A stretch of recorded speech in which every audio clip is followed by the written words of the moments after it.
Welcome back, sports fans. You've heard the big news, right? Nikola Jokic, aka the Joker, was formally awarded the NBA's Most Valuable Player award, cementing his legacy amongst the greats. But things aren't all good for the Nuggets as they find themselves in a two-game hole in their playoff matchup with the Phoenix Suns. We brought back DNVR Nuggets Insider Devalier Johnson to get the inside scoop on the significance of the award and what the Nuggets need to do to turn this series around. For Curious 5 News, I'm Antonio Clark. Hope you guys enjoy. So, man, the big news, Joker wins MVP. Let me get your reaction. I mean, it's great for the city of Denver and also his entire country, Serbia and Samber specifically.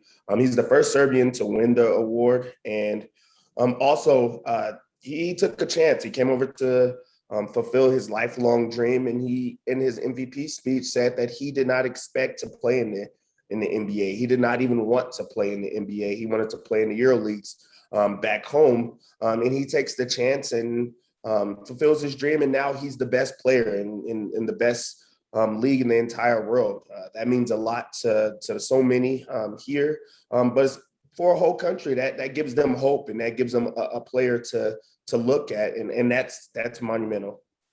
What do you think that says about just the Nuggets player development? Like, a lot of our guys are homegrown. These aren't free agents that we bring in to become stars. You got Jamal Murray, you got Jokic. I mean, I'd even say Nurkic, who is a baller for Portland now, someone that, we kind of bred up and kind of helped get onto that level. What does that just say about the Nuggets player development? It says that they truly care. They're truly putting in the time and they're good at their job. That is an organization, the Nuggets are an organization that gives people chances.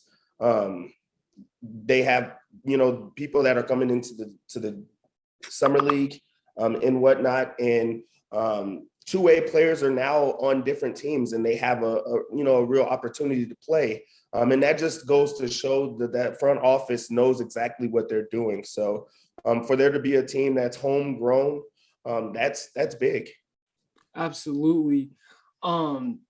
Speaking of just the Nuggets, last night was the past two games have been not inspiring. What do the Nuggets need to do to turn this series around with Phoenix? Well, right now first off, they have a Chris Paul problem. He's doing exactly what he wants. And also the Nuggets are not getting much else besides Jokic. He's the only one that's able to score the ball. There's so many mental lapses on the defensive end. They're not able to defend the pick and roll for the life of them at all. Michael Porter Jr. is having a very, very rough second round of the playoffs. And there's just no one else to step up and give that team some swagger, give that team a sense of identity that looks similar to themselves. So the Nuggets have to, they have to focus for a full game and lock in and know that they have to do it on the defensive end if they're going to get anything going. So they're in a 2-0 hole. It's going to be hard to come out of. It's not impossible, just based on the bubble last year we were in holes and came out of. But there's kind of been a national narrative within the media kind of not giving Jokic his flowers. Do you think if we end up losing this series, the Nick Wrights of the world can just, add on to he wasn't a deserving MVP? Or do you think now that he's won it, he's kind of solidified his legacy a bit? I mean, the talking heads need something to talk about. They need content. They need something to go on. They've also been down on LeBron James after he wins his. There's also a stigma behind Giannis. And he's won his back-to-back years. So regardless, there are going to be those doubters. There's going to be those people that question the type of MVP you are. But also there are those people that are going to respect the type of year that Jokic put up. And it was one for the ages. And for it to be taken away from him or to be downplayed is just, it's not right. It's down. But I mean, that's exactly what they do. And that's their job. Okay. And then I just got one last question for you. So the way I see things, the Nuggets, we're an above average team, but we're not, solid title contender just yet. I think we're on the verge of that. Do you think just having Jamal Murray back healthy and retaining Aaron Gordon puts us in that category? Or do you think that we need to maybe add another piece to really step into that championship category?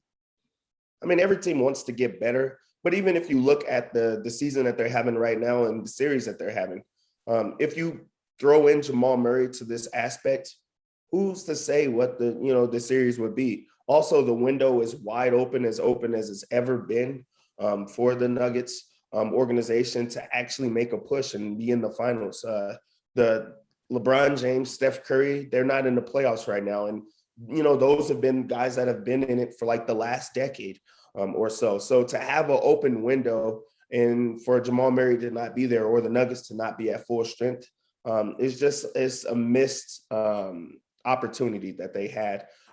With that being said, I do believe that the Nuggets are a contending team. They showed that they're a team that can be in the finals, the conference finals, and they can make a push. I don't think that they need extra pieces. If you could get it without getting rid of anyone else, I say go for it. But this Nuggets team is they're built for a championship. That this is a good team. Hell yeah. Well, hey, man, we appreciate you taking the time. All the people on the Western Slope is going to love your insight, man. I can't tell you how much I appreciate it. Awesome. Have a good one. Hey, have a good one, bro.